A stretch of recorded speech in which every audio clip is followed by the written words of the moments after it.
If you stop an average person on the street and you ask them, have they heard about soundscape? They wouldn't know what most people would know. People know white noise. People know lo-fi. So I think a lot of us are using sound every day to help ourselves feel better, but almost unconsciously, right? Like we're not thinking that there's better ways of using sound.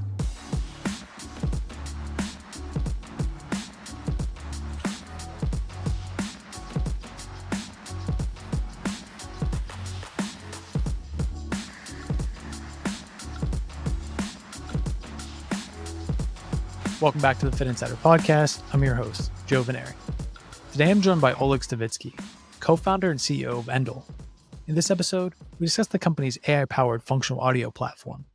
Oleg explains how they created personalized, adaptive soundscapes to improve focus, relaxation, and sleep. Plus, we talk about hardware integrations, artist collaborations, and the untapped potential of sound and wellness. Let's get into it. Today's episode is brought to you by EGYM. EGYM provides fitness and health facilities with smart workout solutions built on its ecosystem of hardware, software, and partners. But it's more than cool tech. Their connected training experience delivers business results while helping members reach their wellness goals. If you run a gym, health club, YMCA, or any kind of fitness facility, you should check them out. Visit egym.com to learn more. Hi, Oleg. Welcome to Fitt Insider. Thanks for joining us. Hey, thank you for having me. I'm excited to chat, and I think listeners will be interested to hear what you're working on at Endel. Very kind of unique approach to, as you call it, functional audio or generative music. So let's just start by talking about what you do at Endel and how the platform works. Happy to. Yeah. I mean, look, the whole idea behind Endel is to harness the power of sound to make people feel better and to improve the quality of their life, right? So what this means practically is that we've built a technology that creates real-time personalized adaptive soundscapes that are scientifically engineered to help you focus, relax, and sleep. That's what we do. And the way we do that is, yeah, as I mentioned, there's this AI technology that generates the soundscapes on the spot and it personalizes them to you based on inputs like time of day, weather, heart rate, movement, your sex, your age, your chronotype, yeah, stuff like that. There's a whole bunch of things kind of coming together, right? There's the AI piece, which when you started was not as hyped kind of like as it is right now. Then At there's all. the wellness, focus, productivity, sleep piece, and then also music. And so I think we'll try to touch on each of those, but I'm just kind of curious, as you arrived at this opportunity, you're looking at, hey, we can really do anything with this technology. How did you triangulate the wellness AI personalization piece to say, oh, this is how we turn this technology into a company? It started with an idea, right? And the idea was, can we create a technology that generates sound that is really truly scientifically engineered to help you achieve a certain cognitive state? So it was, I guess, the wellness aspect of it was the most important one, and then the second most important aspect was the artistic aspect of it, because I'm a massive ambient music nerd. And back in 2017, when we kind of started thinking about Endel, I was just watching the so-called functional or wellness music category grow on streaming platforms, right? Like you could see how all of these playlists, music for this, music for that, music for programming, music for meditation, music for concentration, started popping up. And you could see how, and also, around that time, I think the first AirPods just came out. So sound was becoming increasingly more mobile and increasingly more functional. So people were taking sound with them everywhere. They were using the sound or sounds or music to help them feel better or feel different. So I was like, I think we could productize this. I think this is going to be a big trend. And I think, we could build a product that is specifically designed around this use case. And then we started digging into the neuroscience of sound and kind of trying to understand, like, what does it actually mean to build a soundscape that is scientifically engineered to put you in a certain cognitive state? And that is when the AI piece came into it, right? Like, again, as you rightfully mentioned, this is, by this time, I think we're talking like late 2017. So no one is talking about generative AI music. Barely anyone's talking about AI. So AI music was clearly not a thing, and investors were just like, huh? So we definitely didn't ride a hype train with that. We were just, looking into ways of how we could harness the power of sound to help people feel better using sound. And very quickly we realized that in order for the science to work, these soundscapes, they need to be real time and personalized and adaptive. And for that, we're going to have to build an AI, for people to be able to enjoy the benefits of kind of the neuroscience of sound. And we did. You were, in many ways, as you're talking about it, I think pretty obvious, like way ahead of a lot of the trends, not just AI, not just generative music, but soundscapes and kind of this. There's lots of different ways that it's talked about now, like sound and music as medicine and therapy and all these types of, whether it's performance enhancers, however you think about performance, physical fitness, focus, sleep. When you think about, okay, now you're okay, we can productize this opportunity. We have kind of the personalization piece. What was the first kind of either aha moment or maybe use cases where you said, oh, this actually is working? I think we can get traction and it's proving, whatever that outcome in terms of improving people's lives, it's proving that like this is a possibility. So it's interesting. Are you familiar with the book Flow and the term Yes. flow? Yes. Right. So the guy who wrote this book, the unfortunately late Michal Csikszentmihalyi, we were going through this acceleration program in Los Angeles called Techstars Music, and we were meeting with a lot of mentors, and all of them were just like, "How would you prove that it's working? Prove it to me. Like this is some snake oil." And we were like, "No, no, no. There's a lot of science behind this." And they were like, "How would you prove that?" And we were like, yeah, how would we? We needed a methodology to measure if this thing is actually working. And then I learned that Michal Csikszentmihalyi is actually teaching in Claremont University of California. So I literally cold emailed him. I was like, hey, we're working on this thing that is heavily, heavily inspired by, your work. And he was like, literally responded and was like, come to my office. So we drive there, like maybe it's like a couple hours drive from like downtown LA. So I go there and it's literally like his, professor's house. I'm like, thank you, thank you, thank you for having us. And then we show him the prototype of this app. We're like, hey, we're gonna have like a couple thousand people using that. How can we measure this? Can you help us design a methodology to measure the effect this thing has on people? And he was like, just use mine.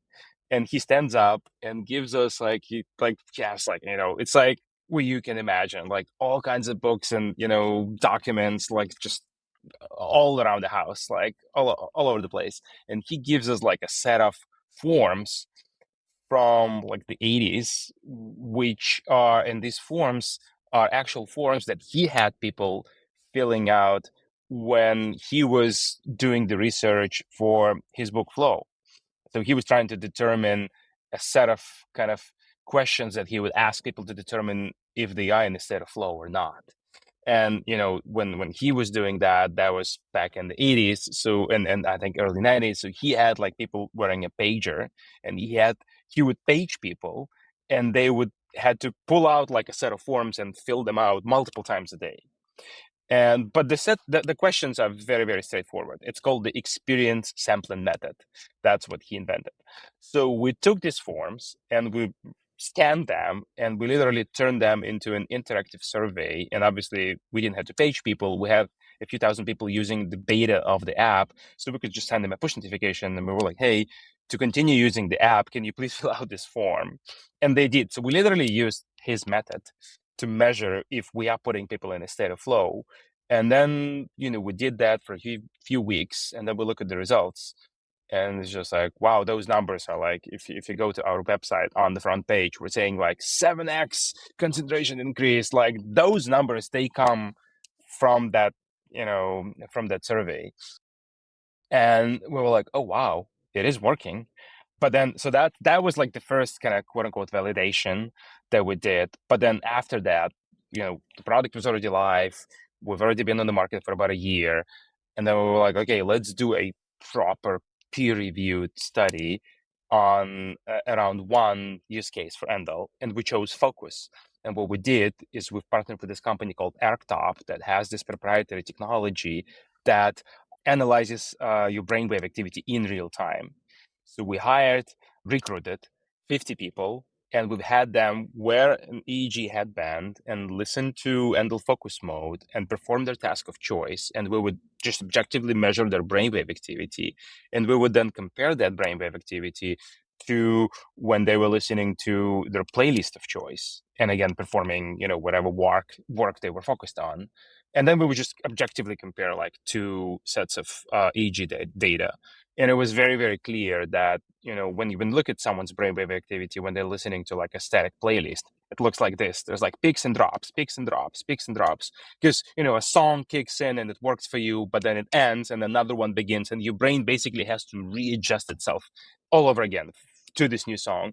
Whereas with our soundscapes, they're obviously, they flow seamlessly, they're consistent.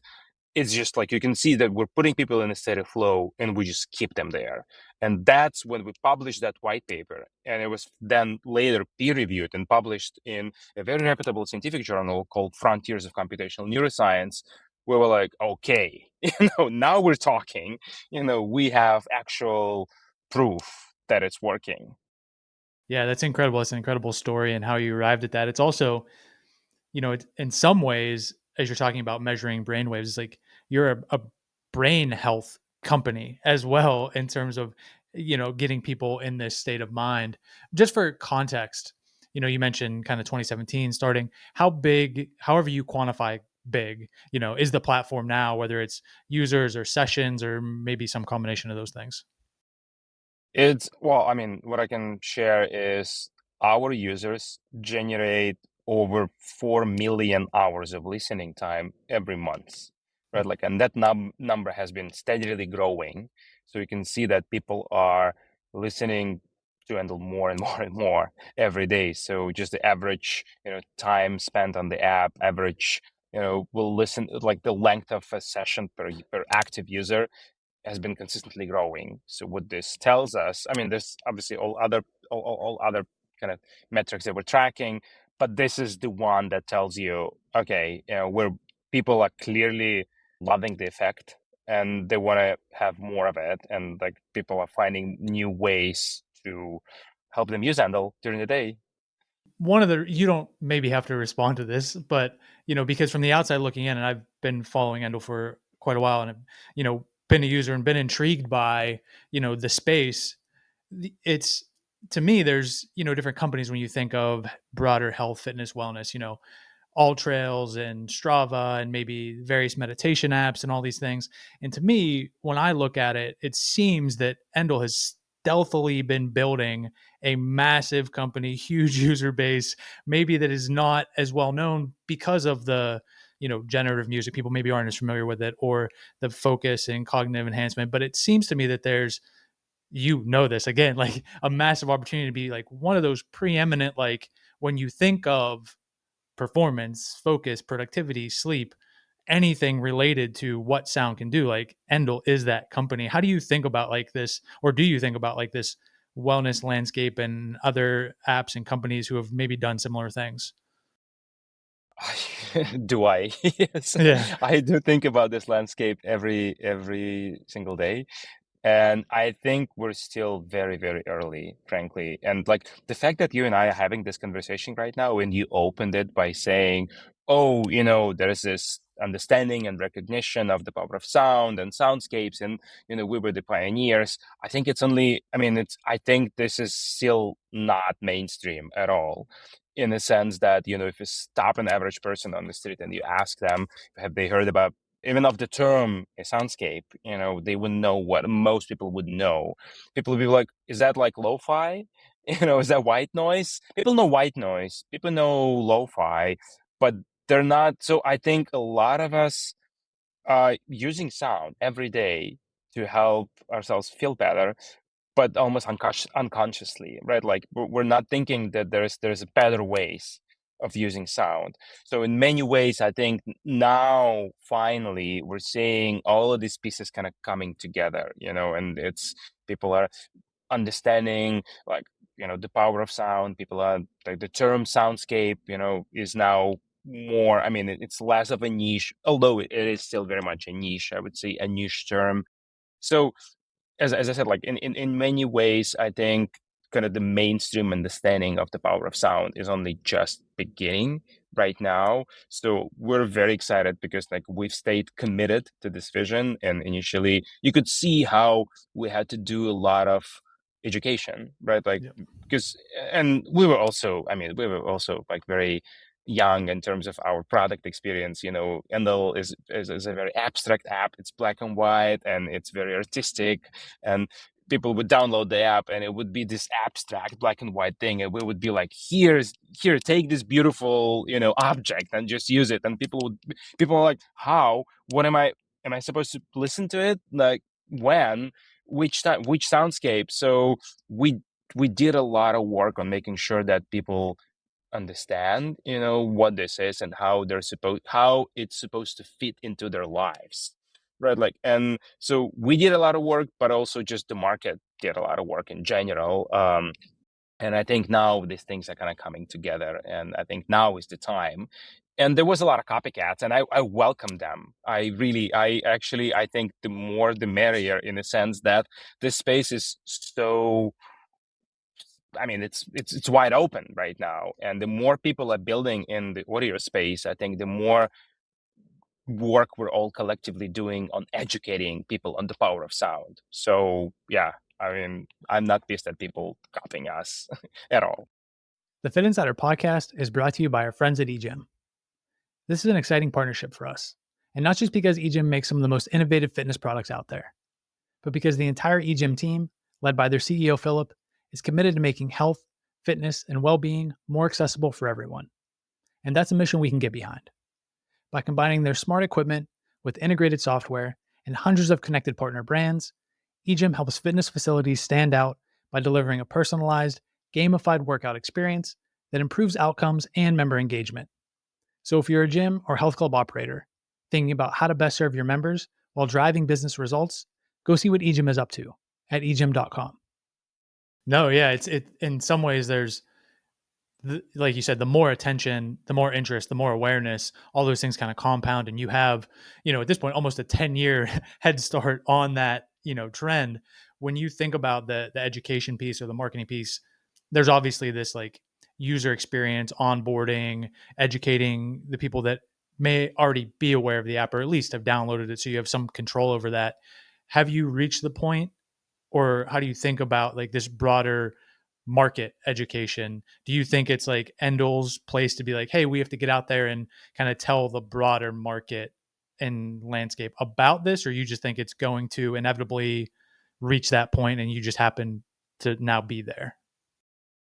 Well, I think we did quite a lot of work initially, right? By work, I mean all of our artist collaborations, right? Yep. So what we've been doing over the past few years is we've worked with a lot of amazing artists like Grimes and James Blake and Miguel and Plastic Man and others, on inviting them and collaborating with them on soundscapes that are available on the app right now, right? Like there's a sleep soundscape with James Blake and Grimes on the app right now. There's a techno focused soundscape with Plastic Man. There's kind of a walking, hiking soundscape that we built with Miguel. They're all available on the app. And through these collaborations, I think we kind of showed people, and exposed people to the power of sound, right? Like, because it's one thing when there's this abstract app that has some ambient soundscapes, and it's something completely different when you have your favorite artists, telling you, hey, I've you can now enjoy my music and my art in a completely different way. It's now functional. It's designed for a specific function, which is, in the case of a James Blake, for example, it's a sleep soundscape, right? Like it's a wind down soundscape, actually. So that helped a lot. And we've been doing a lot of work in kind of at the intersection of kind of art, technology, and science with those artists. That helped a lot. But recently, we've kind of shifted gears, and we're now working with people, for example, from the ADHD community, and they care less, I would say, about having a specific artist design a soundscape for them. They just want something that works for them now. Yeah. And for that, like, we really had to go out, and we did countless customer interviews, just literally interviewed hundreds and hundreds and hundreds of people, and we were just asking them, do you have ADHD? Are you using sound? Like, how do you do that? And we listened to people, and we built a lot of features just lately. We built like a whole ADHD suite. We launched that a couple months ago on the app, and it's the most successful campaign that we ever did. That came from us just going out and just talking to people and learning how they're doing that. And that also is a big part of what we're doing. And then the third component is just the market itself is clearly more and more people are kind of opening up to the fact that sound can help them feel better. Yeah, I want to come back to this artist partnership because I think there's a couple things that are interesting and relevant. But the ADHD is particularly of interest because one of the questions I had was, how are you thinking about additional opportunities? You say like, oh, hey, here's a problem, whether it's a actual diagnosed medical problem or a problem as in a user pain point where they want to focus or perform or wind down, whatever it is. There's kind of more and more evidence even then has already existed that sound can really help with some of these diagnosed issues like ADHD.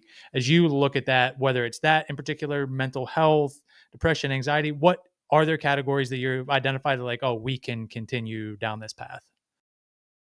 Oh, yeah, there's so many, and they range from, stuff like intimacy and desire and sex. That is an interesting use case that we did just one campaign around that, a pretty small one, but the response was overwhelmingly positive. People were just like, "Oh, this is amazing." Just, there's people are so stressed, and like putting yourself in a certain kind of mindset to be intimate with someone is a whole other thing, and turns out sound can help you with that as well. So that's one. Sports is obviously something that we have just historically not been really focused on, besides just having like this hiking and walking soundscape.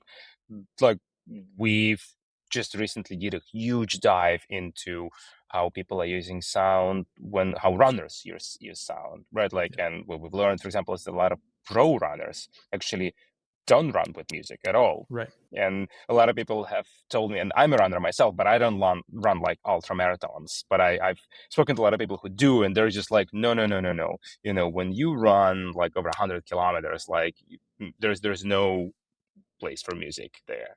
You just need to be completely tuned into your body, and and sound is a distraction. Sorry, music is a distraction, but sound isn't, right? So this is where we're seeing another big use case for ourselves. So, and also, I'm just personally very excited about the marriage of our technology and all kinds of hardware. I think this combination of software and hardware is a very, very interesting value proposition, and I think we can do a lot by not building hardware ourselves, but partnering with all kinds of like wearables. Yeah, that's so let's go there to the extent that you can talk about it, the integration. So there's on one side, it's okay, what integrations partnerships make sense to bring in more inputs to then personalize this experience even more. But then there's kind of the obvious, what does it make sense because there are things now that are, brainwave stimulation, headbands or a VR headset or even potentially something like AirPods, headphones, things like that. How are you thinking about let's just say integrations broadly? I mean, we won Apple Watch App of the Year because we have a standalone Apple Watch app. We have integrated with Sony headphones in the past. That is to say that wearables and all kinds of integrations have always been very interesting to us, obviously. But I'm very excited about headphones specifically because I mean, they're becoming more and more almost like healthcare devices at this point. And when we started, obviously EEG data was in, I mean, it was very expensive, and it was this you had this massive devices that were very clunky.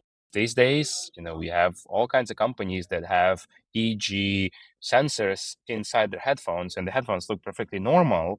So I'm imagining a world in a few years where most of the headphones are going to be able to measure your brainwave activity, and we could be, if we have access to that, we could react to this data input in real time, which is super, super exciting. And, headphones have so much data, right? Like, you have movement, you have microphones, you have noise cancellation, you have transparency mode. So all of that, uh, we're working with some companies that are doing that, and it's super exciting. Music, AI, wellness, healthcare. So this continues to the more you kind of dig into Endel, it's like the scope, the opportunity, the impact just broadens and broadens. Could you have imagined this when you started, just saying like, hey, could we turn this technology into something that does have this, desired outcome, to where now it's like, you're not saying it outright, but you're like, you could probably spend the next decade, couple decades continuing to do this and probably still not even tap out the number of opportunities that are in front of you. Well, it's a good question. Yeah, I think, the way we were imagining this initially is we thought that the B2B aspect of it is going to be the business here, and kind of the direct to consumer product is almost like we treated it as almost marketing, for our technology. And but it turned out obviously to be literally to be the opposite, because we had to build, and initially we tried talking to a lot of companies from like automotive to consumer electronics, and people were not just not ready for this, and it was just not a thing. But as we build in this space, as we build a brand and an audience, and this we build out this technology, and we had a lot of people use the product, now we're kind of made full circle, and now all of these B2B integrations and partnerships are kind of becoming a thing for us. And when you say B2B integrations, you mean like the headphones, like stereo systems, like hardware. Are Yeah, there other ones that speakers, you're, yeah, able to talk about at this point? cars, Yeah. speakers. Yeah, yeah, for sure. Given that the consumer piece, you said maybe was like a kind of marketing. So at this point, what percentage of the business is that, the entire business right now, or is there even a split that's, significant enough that to mention? It's no, I mean, most of the business right now is direct to consumer. Yeah, I mean, the vast majority of the business is direct to consumer, but I envision that is going to change over the coming years. Okay. So something to keep an eye on. We'll certainly watch. Maybe a few more questions before we get you out of here. And, you know, changing gears a little bit just to building and scaling the company. Again, from an outside perspective, you mentioned the app being, even the technology being novel, but certainly the app in terms of how it's designed, very intentional, very artistic, very minimalist. And then as the company has grown, selectively having things like the artist partnerships and adding new features and talking to users, I guess the word that comes to mind is intentional. Everything was very intentional, very focused, very deliberate. How are you able to balance that? How do you stay focused, and how do you convey that to a team as it scales, to say, at this point, again, since 2017, it's like, this is the product that we built and we kind of stayed true to that. I think, well, you make it sound, or maybe I make it sound easy. It was, and like a straight path. It was not by far. Like, there was a lot of dead ends. There was a lot of conversations that led nowhere. There was a lot of things that we thought are going to be a thing, and they were just not. But yes, we were always very intentional. But we also made a lot of mistakes, I would say, and well, I don't even know if they're like they can be kind of classified as mistakes, more like just being very stubborn in a sense. What I'm talking about is, you know us coming to the market with this product vision, with this product, and saying, here, this is the product that we envisioned for you, use it. And people are like, what is it? And we're just like, use it. And people are like, but what is it? And how do I use it? We're just like, just try it. And so now, if I would start now, I would still be as intentional as we are, but I would first and foremost identify very, very specific groups of people that we can help with our product, because we kind of initially, we were just like, this is for everyone. But now I'm realizing that actually there are specific groups of people that we have identified over the years that are really truly responding to this product. And case in point, people with ADHD, for example, like that is just identifying this audience has been a huge discovery for us. And understanding that just how helpful Endel is for them also has been a huge discovery. So I would say stay intentional 100%, stay true to your vision, but also try to listen to what people are saying, try to listen to the market. Like, don't try to build a product for everyone. Just identify specific groups of people that you're really, really helping and focus on them, and then relentlessly say no to all kinds of quote unquote cool things that you think would be cool to build, but actually it's just because you think it's cool. Yeah, super insightful, and I'm sure helpful for a lot of people. And then we'll just and I we could probably do a couple hours just on this. So maybe the shorter version, but just extending that to then, you're going out to the consumer market trying to get users, but you kind of alluded to this. You're also going out to investors and saying, "Hey, here's what this opportunity is, and this is what we're building." What was that experience like? How have you? Because now at this point, I don't know what's public and what's not and how much, but tens of millions of dollars kind of raised, prominent investors Yeah. involved, so you have that kind of buy-in, but I'm sure that wasn't always the case. So navigating those conversations when you do have something that is novel and still needing to be proven out. That was definitely a journey, in a sense that I've heard a lot of no's, obviously, and valid points like, "Hey, we're just unsure how big this market is. Like, we just don't know why people would pay for something when you have YouTube and Spotify." So there's all those valid points, and we were just like, "Well, yeah, the answer." And I think we had all the answers, but it's just really a matter of finding people who are truly, really aligned with what you're trying to build and who believe in the vision and the mission of the company. And we were kind of fortunate enough to find those people, like Kevin Rose, for example, who's from True Ventures, who really believed in the mission, and he's still on our board, like talk almost every day. So finding these kinds of people who are willing to make bets, even though there's free and massive alternatives on the market, was a big moment for us, I would say. And then as you look forward, whether it's, continuing to scale, obviously growing the user base, we mentioned the B2B partnerships, opportunities in healthcare. Do you think it's basically the kind of punchline is, are you profitable? Do you anticipate having to go out and raise capital? Are you, happy where you are running the company now? How do you think about continuing to scale and funding the operation? We're laser focused on becoming profitable, and we're on track to be Yeah. profitable very, very soon. Yeah, we've been growing nicely, but also have been treading very, very carefully because the market has been very, very volatile lately, especially for kind of growth stage companies like ours, right? Where, you know, the vision and the mission is one thing, but then you really need to be able to show some real numbers and some real growth. So about a year and a half ago, we've made a decision. I said, guys, let's assume no new capital coming into the company, at least in 2024. So let's just continue operating, assuming no new capital coming in. And we have not even attempted to fundraise this year at all. We were just focused on, optimizing the product and the business and just growing sustainably, not at all costs, like very, very sustainably. And I think right now I'm very happy with the state of the company right now, and like how I'm very optimistic about the future in terms of just the business that we were able to build. Because in many ways we had to stop thinking like a venture-backed company and just start thinking like a real business.